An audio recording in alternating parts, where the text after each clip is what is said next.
ಆಚಿ chilli powder ಸಖತ್ ಖಾರ ಬಣ್ಣ ಮತ್ತು ರುಚಿ ಆಚಿ ಚಿಲ್ಲಿ ಪೌಡರ್. ನಿಮಗೆ ಹೇಗೆ ಅನಿಸ್ತು ಸರ್ ನಿಮ್ಮನ್ನ ಆ ಲುಕ್ಕಲ್ಲಿ ನೀವೇ ಮಿರರ್ ಅಲ್ಲಿ ನೋಡುವಂತ ಸಂದರ್ಭದಲ್ಲಿ ಅಂಡ್ ನಿಮ್ಮ ಹಿಂದೆನೇ ಇದೆ, ತುಂಬಾ ಚೆನ್ನಾಗಿ ಒಪ್ಪುತ್ತೆ ಕೂಡ, ಹೇಗೆ ಅನಿಸ್ತು ಅಂತ ಹೇಳಿ? ಕತೆ ಅಂದ್ರೆ ಈ ತರ ಒಳ್ಳೊಳ್ಳೆ ಟೆಕ್ನಿಷಿಯನ್ ಗಳು ಒಂದು ಸಿನಿಮಾ ಬಂದಾಗ ಅದ್ರದ್ದೆಲ್ಲ ಶ್ರೇಯಸ್ಸು ಅನ್ಫಾರ್ಚುನೇಟ್ಲಿ ನಾವು ಆಕ್ಟರ್ಗಳು ತಗೊಂಡ್ಬಿಡ್ತೀವಿ. ಯಾರೋ ಒಬ್ಬ ಒಳ್ಳೆ ಮೇಕಪ್ ಆರ್ಟಿಸ್ಟ್ ಇರ್ತಾರೆ, ಒಳ್ಳೆ ಕಾಸ್ಟ್ಯೂಮ್ ಬರುತ್ತೆ ಸರ್, ಅವ್ರ ಹೆಸರು ಕಾಸ್ಟ್ಯೂಮ್ ಮಾಡೋದು ಚೇತನ್, ಒಳ್ಳೆ ಕಾಸ್ಟ್ಯೂಮ್ ಮಾಡಿದವ್ರು ಇರ್ತಾರೆ, ಜೊತೆಗೆ ಸ್ವಾಮಿ ಆತರ ಫ್ರೇಮ್ ಇಟ್ಟಿರ್ತಾರೆ, ಜೊತೆಗೆ ಆತರ ಪಾತ್ರ ಡೈರೆಕ್ಟರ್ ಬರ್ದಿರ್ತಾರೆ, ಆರ್ಟ್ ಡೈರೆಕ್ಟರ್ ಇದ್ದಾರೆ. ಸೊ ಇವರೆಲ್ಲರೂ ಸೇರ್ಕೊಂಡು ಮಾಡಿರ್ತಾರೆ ಅಂಡ್ ಅದರಿಂದಾಗಿ ಆಕ್ಚುಲಿ ನಾವೇನ್ ಪರ್ಫಾರ್ಮ್ ಮಾಡ್ತೀವಿ ಅದಕ್ಕೂ ಒಂದ್ ಸ್ವಲ್ಪ ವ್ಯಾಲ್ಯೂ ಸಿಗುತ್ತೆ. Super sir. ಕಚ್ಚೋ ಗಂಡ್ಸು ಕಿರ್ಚೋ ಹೆಂಗ್ಸು ಇಲ್ವೇ ಇಲ್ಲ ಅನ್ಸುತ್ತಲ್ಲ ಸರ್? ಆತರ ಕಚ್ಚದೇ ಇರೋರು ಕಿರ್ಚದೇ ಇರೋರು ಅದ್ ಹೆಂಗೆ? ಅದೇ ಆ ಡೈಲಾಗ್ ಬಗ್ಗೆ ಹೇಳಿ ಸರ್. ಅದು ಹೆಂಗೆ ಏನ್ ಸಾಕಾಗಿ ಆಕ್ಚುಲಿ ಎಷ್ಟು ಚೆನ್ನಾಗ್ ಅನ್ಸುತ್ತೆ ಸರ್ ಅದ್ ಕೇಳೋದಕ್ಕೆ.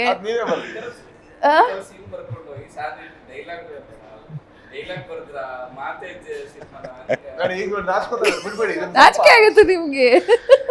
ಹೆಂಗಿದೆ ಸರ್? ಆಕ್ಚುಲಿ ಚೆನ್ನಾಗಿ ಮಜವಾಗಿದೆ, ನಿಜ, ಅದು ರಿಯಾಲಿಟಿ ಅಲ್ವಾ ಸರ್? ನಿಜನಾ ಸರ್? ಮುಂದೆ ನಿಮ್ಗೂ ಗೊತ್ತಾಗ್ತದೆ ಇನ್ನೊಂದು 3-4 ವರ್ಷ ಆದ್ಮೇಲೆ. ಇಲ್ಲ ಸರ್, ಹೌದು ಸರ್, ನಂಗೆ ಕಚ್ಚೋದು ಕಿರ್ಚೋದು ಎರಡು ನಾನು ನೋಡಿದೆ ಸರ್, ಕರೆಕ್ಟ್ ಸರ್, ಇದು ನೀವೇ ಹೇಳ್ತೀರಾ ಅವಾಗ? ಹೌದಲ್ಲಪ್ಪ? ಖಂಡಿತ ಅನುಭವದ ಕೊರತೆ ಇದೆ.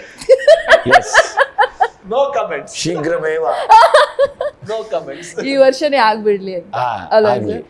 ಸರ್, ನಿಮಗೆ ಲ್ಯಾಂಡ್ ಲಾರ್ಡ್ ಅಂತ ಬಂದಾಗ ನೆನಪಿನಲ್ಲಿ ಉಳಿಯುವಂತ ವಿಚಾರ ಯಾವ್ದಾದ್ರು ಒಂದು ವಿಚಾರ ಸೆಟ್ಟಲ್ ಆಗಿರೋದು, ಏನಾದ್ರು ಇದು ನನಗೆ ಯಾವತ್ತೂ ಕಾಡುತ್ತೆ, ಉಳಿಯುತ್ತೆ ನನ್ನ ಮನಸ್ಸಲ್ಲಿ ಅಂತಿದ್ರೆ ಏನ್ ಹೇಳೋದಕ್ಕೆ ಇಷ್ಟಪಡ್ತೀರಿ?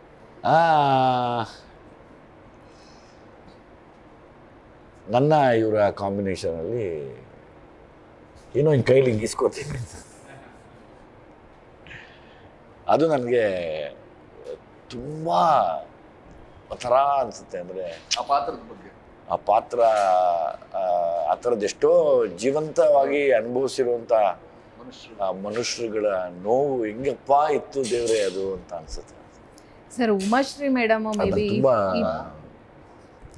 ಉಮಾಶ್ರೀ ಮೇಡಮ್ ಪಾತ್ರ ಮೇಬಿ ನಮಗೆ ಅದು ಉಮಾಶ್ರೀ ಮೇಡಮ್ ಅಂತೆಲ್ಲ ಪ್ರತಿಯೊಬ್ಬರು ಸಣ್ಣ ಸಣ್ಣ ಪಾತ್ರಗಳು ಕೂಡ ಅಷ್ಟು ಅದ್ಭುತವಾಗಿ ಬಂದಿದೆ, ಎಲ್ಲರೂ ಕೂಡ ಪಾತ್ರದೊಳಗೆ ಜೀವಿಸಿದ್ದಾರೆ ಅಂತ ಅನಿಸುತ್ತು ನನಗೆ ನೋಡಿದಾಗ. ಹೇಗೆ ಅದನ್ನು ನೀವು ತಯಾರು ಮಾಡಿದ್ದು ಹೇಗೆ ಅಂತ ಹೇಳಿ ಅವ್ರುಗಳನ್ನೆಲ್ಲ? ಇದೊಂದು ವಿಶೇಷ, ತುಂಬಾ ಪಾತ್ರಗಳು, ಶಿಶಿರ್, ತನ್ಯಾ, ಸಂಪತ್ತು, ಶರತ್ತು, ಜಹಾಂಗೀರು, ಭಾವನಾ, ಮಹಾಂತೇಶ್, ನಾ ಭಾವನೆ ಹೆಸರು 2 ಸಲ ಹೇಳಿದೆ ನೀವು. ಭಾವನಾ, ಆಮೇಲೆ ಭವ್ಯಗೌಡ, ಹೌದು, ತುಂಬಾ ಪಾತ್ರಗಳಿದ್ದಾರೆ. ಯೋಗೀಶ್, ಅವ್ರಿಗೆಲ್ಲ ಒಂದು ಅದೇ ಸಿನಿಮಾ ಕಂಪ್ಲೀಟ್ ಮಾಡೋದೇ ದೊಡ್ಡ ಸಾಹಸ.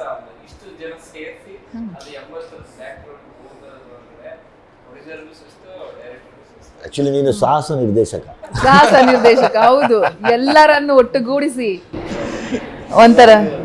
ಸೊ ಇದು ಅದೇ ಇದಕ್ಕೆ ಕಂಪ್ಲೀಷನ್. ಒಂದ್ಸರಿ ಶೆಡ್ಯೂಲ್ ಹೊಡೆದ್ರೆ ಇವ್ರನ್ನೆಲ್ಲ ಅದೇ ಗೆಟಪ್ ಅಲ್ಲಿ ಜೋಡ್ಸಕ್ಕೆ ನಾನು ಹೇಳಿದೆ ಗಡ್ಡ ತೆಗಿಬೇಡಿ ಅಂತ, ತೆಗೆದ್ಬಿಟ್ರು. ನಾನು ಯಾವ್ದೋ ಸಿನಿಮಾದಲ್ಲಿ ಇರ್ತೀನಿ, ಫೋನ್ ಮಾಡ್ಬಿಟ್ಟು ಸಾರ್ ಈ ಮಂತ್ ಎಂಟು ಕಾಲು ಬೀಳ್ತೀನಿ, ತಾರೀಖ್ ಸಮೇತ ಹೇಳ್ಬಿಡೋದು, 15-16 ನೀವು ಇಲ್ಲಿ ಇರ್ಬೇಕು ಸರ್. ಹೆಂಗಪ್ಪ ಇರೋದು ಪಾಪ ಅವರು, ಅಲ್ಲ ನೀವು ಬರ್ಬೇಕು ಸರ್, ಮಾಡ್ಬೇಕು ಸರ್, ಮತ್ತೆ ಟ್ರಿಮ್ ಮಾಡಿ ಮತ್ತೆ ಮನೇಲಿ ಕೂರ್ಸೋದು.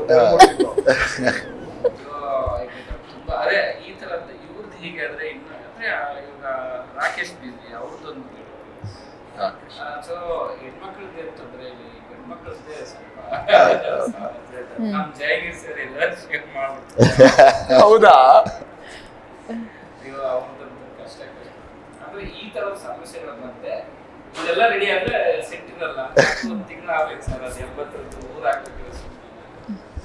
ಇದು ಒಂದು ದೊಡ್ಡ ಹೋರಾಟ. ಬಟ್ ಇದು ಸರ್ ಅವ್ರು ಇವಾಗಲೂ ಈ ಸಿನಿಮಾ ಹೆಂಗೆ ಹೇಳ್ತೀರಿ ಸರ್, ನಾನು ಹಾಡು ಹೋದಕ್ಕೆ ಗೆಲ್ಸುತ್ತೆ ಅಷ್ಟೇ, ನಾನು ಅನ್ಕೊಂಡು ಬಂದು